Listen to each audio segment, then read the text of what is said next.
നമസ്കാരം. ന്യൂസ് കേരള പ്രധാന വാർത്തകളുമായി CK നാസർ കാഞ്ഞങ്ങാട്. അതിശൈത്യം ഉത്തരേന്ത്യയിലെ ജനജീവിതത്തെ ദുസ്സഹമാക്കുന്നു.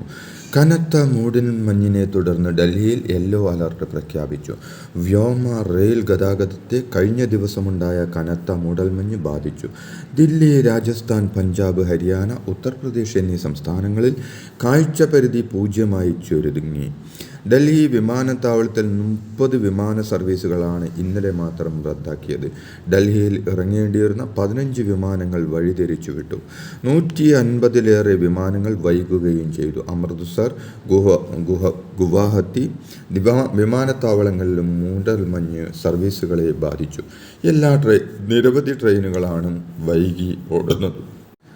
അതേസമയം ജമ്മു കാശ്മീരിൽ കനത്ത മഞ്ഞുവീഴ്ചയും മൂടൽമഞ്ഞും കാരണം സൈനിക വാഹനം റോഡിൽ നിന്ന് തെന്നി താഴ്ചയിലേക്ക് മറിഞ്ഞ് 4 സൈനികർ വീരമൃത്യു വരിച്ചു.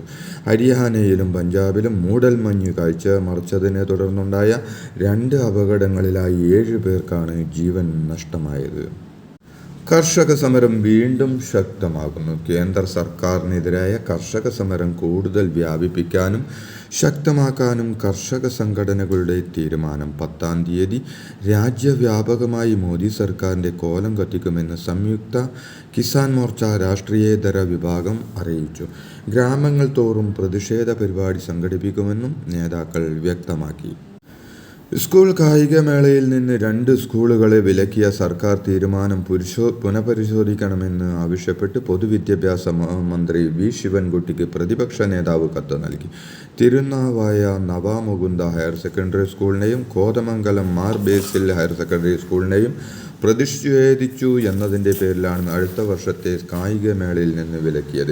പ്രതിഷേധിച്ചും പ്രതികരിച്ചും രാഷ്ട്രീയ സമരാനുഭവങ്ങളിലേക്ക് കടന്നു വരികയും ചെയ്ത അങ്ങ് മന്ത്രിയായിരിക്കുമ്പോൾ പ്രതിഷേധിച്ചതിൻ്റെ പേരിൽ 2 സ്കൂളുകളെ വിലക്കുന്നത് ശരിയായ നടപടിയല്ലെന്നും പ്രതിപക്ഷ നേതാവ് കത്തിൽ ചൂണ്ടിക്കാട്ടി. കലാകായിക മേളകളിൽ പ്രതിഷേധിക്കുന്നവർക്കെതിരെ നടപടിയെടുക്കാനുള്ള സർക്കാർ നീക്കത്തിനെതിരെ ഇടത് വിദ്യാർത്ഥി സംഘടനയായ AISF സർക്കാരിൻ്റെ ഈ നീക്കം അത്യന്തം പ്രതിഷേധാർഹമാണ്. AISF സംസ്ഥാന എക്സിക്യൂട്ടീവ് അഭിപ്രായപ്പെട്ടു. എറണാകുളത്ത് നടന്ന സംസ്ഥാന സ്കൂൾ കായികമേളയുടെ സമാപന ചടങ്ങിൽ പരസ്യ പ്രതിഷേധമുയർത്തിയ മലപ്പുറം തിരുനാവായ നവാമുകുന്ദ, എറണാകുളം കോതമംഗലം മാർ ബേസിൽ എന്നീ സ്കൂളുകളെ അടുത്ത വർഷത്തെ കായികമേളയിൽ നിന്ന് വിലക്കാൻ തീരുമാനിച്ച നടപടി നീതീകരിക്കാനാവില്ലെന്നും AISF വ്യക്തമാക്കി. കൗമാരോത്സവത്തിന് അനന്തപുരിയിൽ തിരിതെളിഞ്ഞു. 63ാമത് സ്കൂൾ കലോത്സവം മുഖ്യമന്ത്രി പിണറായി വിജയൻ തിരുവനന്തപുരത്ത് ഉദ്ഘാടനം ചെയ്തു. ഇത്തവണ കലോത്സവം അതിജീവനത്തിൻ്റെ നേർസാക്ഷ്യമെന്നും കലാമേള നന്മ കൂടി ഉയർത്തുന്നതാകണമെന്നും മുഖ്യമന്ത്രി പറഞ്ഞു. കലോത്സവത്തിൻ്റെ ചരിത്രത്തിൽ ആദ്യമായി തദ്ദേശീയ ജനതയുടെ 5 നൃത്തരൂപങ്ങൾ കൂടി മത്സര ഇനത്തിൽ ഉൾപ്പെടുത്തിയിട്ടുണ്ടെന്ന് മുഖ്യമന്ത്രി പറഞ്ഞു. വയനാട് ഉരുൾപൊട്ടൽ ദുരന്തത്തെ അതിജീവിച്ച വെള്ളാർമല GHSലെ വിദ്യാർത്ഥികൾ ഉദ്ഘാടന വേദിയിൽ സംഘനൃത്തം അവതരിപ്പിച്ചു. 5 നാൾ നീളുന്ന കൗമാര കലാമേളയിൽ 25 വേദികളിലായി നടക്കുന്ന 249 മത്സരങ്ങളിൽ 15,000-ലേറെ വിദ്യാർത്ഥികൾ മാറ്റുരയ്ക്കും. സംസ്ഥാന സ്കൂൾ കലോത്സവത്തിൻ്റെ മത്സരങ്ങളുടെ പുരോഗതി തത്സമയം അറിയുന്നതിന് കൈറ്റ് റിലീസ് ചെയ്തിട്ടുള്ള ഉത്സവം മൊബൈൽ ആപ്പ് ഉപയോഗിക്കാം. മത്സരഫലവും കൃത്യമായി അറിയാൻ കൈറ്റിൻ്റെ വെബ്സൈറ്റ് സന്ദർശിക്കാവുന്നതാണ്. ഗൂഗിൾ പ്ലേ സ്റ്റോറിൽ ഉത്സവം കൈറ്റ് എന്ന് ടൈപ്പ് ചെയ്താൽ ഉത്സവം ആപ്പും ലഭിക്കും. സനാതനധർമ്മം അശ്ലീലം എന്നാണ് CPM സംസ്ഥാന സെക്രട്ടറി MB ഗോവിന്ദൻ പറഞ്ഞെന്നും അത് അജ്ഞത ആണെന്നും പ്രതിപക്ഷ നേതാവ് VD സതീശൻ പറഞ്ഞു. മുഖ്യമന്ത്രിയും CPMഉം സനാതനധർമ്മത്തെ സംഘപരിവാറിന് കൊടുക്കുകയാണെന്നും സനാതനധർമ്മം എന്നത് സംഘപരിവാറിൻ്റെ കീഴിൽ കൊണ്ടുകെട്ടാനുള്ള ഗൂഢനീക്കമാണെന്നും അദ്ദേഹം കുറ്റപ്പെടുത്തി. ക്ഷേത്രത്തിൽ ഷർട്ട് ധരിച്ച് കയറുന്നത് സംബന്ധിച്ച വിവാദം അതാത് സമുദായങ്ങൾ ചർച്ച ചെയ്ത് തീരുമാനിക്കണമെന്നും അല്ലാതെ പൊതു ചർച്ച അല്ല വേണ്ടതെന്നും അദ്ദേഹം പറഞ്ഞു. ആചാരങ്ങൾ പാലിക്കാൻ കഴിയുന്നവർ ക്ഷേത്രത്തിൽ പോയാൽ മതിയെന്ന് മന്ത്രി KB ഗണേഷ് കുമാർ പറഞ്ഞു. ഓരോ ക്ഷേത്രത്തിനും ഓരോ ആചാരമുണ്ട്. അതിൽ മാറ്റം വരുത്തണോ എന്നത് തന്ത്രിയാണ് തീരുമാനിക്കുക. ഭരണാധികാരികൾക്ക് നിർദ്ദേശമുണ്ടെങ്കിൽ തന്ത്രിയുമായി കൂടി ആലോചിക്കാമെന്നും KB ഗണേഷ് കുമാർ പറഞ്ഞു. ക്ഷേത്ര ദർശനവുമായി ബന്ധപ്പെട്ട് മുഖ്യമന്ത്രി നടത്തിയ പരാമർശങ്ങളെ തള്ളിക്കൊണ്ടാണ് ഗണേഷ് കുമാറിൻ്റെ പ്രതികരണം. മുഖ്യമന്ത്രി സ്ഥാനത്തെക്കുറിച്ചുള്ള ചർച്ച അനവസരത്തിലുള്ളതെന്നും തദ്ദേശ തെരഞ്ഞെടുപ്പാണ് ഇപ്പോൾ ചർച്ചയാവേണ്ടതെന്നും രമേശ് ചെന്നിത്തല മുഖ്യമന്ത്രി സ്ഥാനത്തെക്കുറിച്ചൊക്കെ ഹൈക്കമാൻഡ് തീരുമാനിക്കുമെന്നും സംസ്ഥയുടെ പരിപാടിയിൽ പങ്കെടുക്കുന്നത് ചർച്ചയാകേണ്ടതില്ലെന്ന് എല്ലാ മത സാമുദായിക സംഘടനകളുമായി കോൺഗ്രസിന് നല്ല ബന്ധമാണുള്ളതെന്നും അദ്ദേഹം പറഞ്ഞു.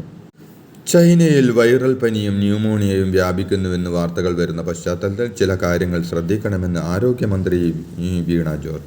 റിപ്പോർട്ടുകളൊന്നുമില്ലെങ്കിലും മലയാളികൾ ലോകത്തിൻ്റെ എല്ലാ ഭാഗങ്ങളിലുമുണ്ട് എന്നതിനാലും ചൈനയുൾപ്പെടെ ലോകത്തിൻ്റെ പല ഭാഗങ്ങളിൽ നിന്നും പ്രവാസികൾ നമ്മുടെ നാട്ടിലേക്ക് എത്തുന്നതിനാലും ജാഗ്രത പുലർത്തണമെന്ന് മന്ത്രി ഇറക്കിയ വാർത്താക്കുറിപ്പിൽ പറയുന്നു.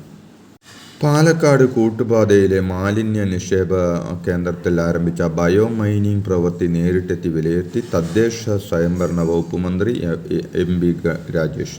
പാലക്കാട് കൂട്ടുപാതയിലെ ഈ കേന്ദ്രം കുപ്പക്കാട് എന്നാണ് അറിയപ്പെടുന്നതെന്നും കുപ്പക്കാട് പൂർണ്ണമായും മാലിന്യമുക്തമാക്കുകയാണ് ഇതിൻ്റെ ലക്ഷ്യമെന്നും മന്ത്രി വ്യക്തമാക്കി. മൃദംഗ വിഷൻ സംഘടിപ്പിച്ച നൃത്ത പരിപാടിക്കായി കലൂർ ജവഹർലാൽ നെഹ്റു സ്റ്റേഡിയം വിട്ടു നൽകിയതിൽ ഉന്നതരുടെ ഇടപെടലെന്ന് റിപ്പോർട്ട്. 2024 ഓഗസ്റ്റിലാണ് പരിപാടിക്കായി സ്റ്റേഡിയം വിട്ടു നൽകണമെന്ന് ആവശ്യപ്പെട്ട് മൃദംഗ വിഷൻ GCDA ചെയർമാൻ ചന്ദ്രപിള്ളയ്ക്ക് അപേക്ഷ സമർപ്പിക്കുന്നത്. ചന്ദ്രപിള്ള ഈ അപേക്ഷ സ്റ്റേഡിയത്തിൻ്റെ എസ്റ്റേറ്റ് വിഭാഗത്തിന് കൈമാറി. എന്നാൽ 2025 ഏപ്രിൽ വരെ സ്റ്റേഡിയം ബ്ലാസ്റ്റേഴ്സ് മാത്രമായി നൽകിയിരിക്കുന്നതിനാൽ സ്റ്റേഡിയം വിട്ടു നൽകാനാവില്ല എന്നായിരുന്നു എസ്റ്റേറ്റ് വിഭാഗത്തിൻ്റെ തീരുമാനം. എന്നാൽ ഈ തീരുമാനം പിന്നീട് അട്ടിമറിച്ചായിരുന്നു സ്റ്റേഡിയം മൃദംഗ വിഷന് ലഭിച്ചത്. അമ്പലങ്ങളിൽ പോകുന്നവരെ കുപ്പായം ഇടിക്കാനും ഊരാനും നടക്കുന്ന പിണറായി വിജയന് വേറെ പണിയില്ലേ എന്ന് BJP സംസ്ഥാന പ്രസിഡന്റ് K. സുരേന്ദ്രൻ പറഞ്ഞു. കേരളത്തിലെ ഏറ്റവും വലിയ പ്രശ്നം അമ്പലങ്ങളിൽ ഷർട്ടിട്ട് പോകുന്നതാണോ എന്നും മുസ്ലിം പള്ളികളിൽ സ്ത്രീകൾക്ക് പ്രാർത്ഥനയ്ക്ക് പ്രവേശനം നൽകണമെന്ന് പറയാൻ പിണറായി വിജയന് ധൈര്യമുണ്ടോ എന്നും സുരേന്ദ്രൻ ചോദിച്ചു. ക്ഷേമ പെൻഷൻ അനധികൃതമായി കൈപ്പറ്റിയ പൊതുമരാമത്ത് വകുപ്പിലെ 31 പേരെ സസ്പെൻഡ് ചെയ്തു. അനധികൃതമായി കൈപ്പറ്റിയ പണം ഇവരിൽ നിന്ന് 18% പലിശ സഹിതം തിരിച്ചു പിടിക്കും. ജനങ്ങൾക്കിടയിൽ ഭിന്നിപ്പുണ്ടാക്കുമ്പോഴെല്ലാം പാണക്കാട് തങ്ങന്മാരും P.K. കുഞ്ഞാലിക്കുട്ടിയും സമാധാന സന്ദേശവുമായി എത്തുന്നുവെന്ന് കോൺഗ്രസ് നേതാവ് രമേശ് ചെന്നിത്തല പറഞ്ഞു. ജാമിയ നൂരിയ വാർഷിക സമ്മേളനത്തിൽ സംസാരിക്കുകയായിരുന്നു രമേശ് ചെന്നിത്തല. RSSും BJPയും ജനങ്ങളെ ഭിന്നിപ്പിക്കാൻ ശ്രമിക്കുകയാണെന്നും അദ്ദേഹം കുറ്റപ്പെടുത്തി. കഴിഞ്ഞ 4 വർഷം കൊണ്ട് ഇത്രയേറെ ജനകീയ പ്രശ്നങ്ങൾ പരിഹരിച്ച സംസ്ഥാന സർക്കാർ രാജ്യത്ത് വേറെ ഉണ്ടാകില്ലെന്ന് ഫിഷറീസ് സാംസ്കാരിക വകുപ്പ് മന്ത്രി സജി ചെറിയാൻ പറഞ്ഞു. അമ്പലപ്പുഴ താലൂക്ക് കരുതലും കൈത്താങ്ങും പരിപാടി പരിഹാര അദാലത്ത് ആലപ്പുഴ സെൻറ് ജോസഫ് HSSൽ ഉദ്ഘാടനം ചെയ്ത് സംസാരിക്കുകയായിരുന്നു മന്ത്രി. കൊല്ലം അഞ്ചലിൽ അലയമൺ രജനി വിലാസത്തിൽ രജനിയെയും 17 ദിവസം മാത്രം പ്രായമുള്ള ഇരട്ടക്കുട്ടികളെയും കൊലപ്പെടുത്തിയ കേസിൽ 19 വർഷത്തിന് ശേഷം പ്രതികൾ പിടിയിൽ. അഞ്ചൽ അലയമൺ സ്വദേശി ദിവിൻകുമാർ 42, കണ്ണൂർ ശ്രീകണ്ഠേശ്വരം കൈതപ്പുറം പുതുശ്ശേരി വീട്ടിൽ രാജേഷ് എന്നിവരാണ് പിടിയിലായത്. ഇതോടെ ഇന്നത്തെ പ്രധാന വാർത്തകൾ സമാപിച്ചു. നന്ദി, നമസ്കാരം.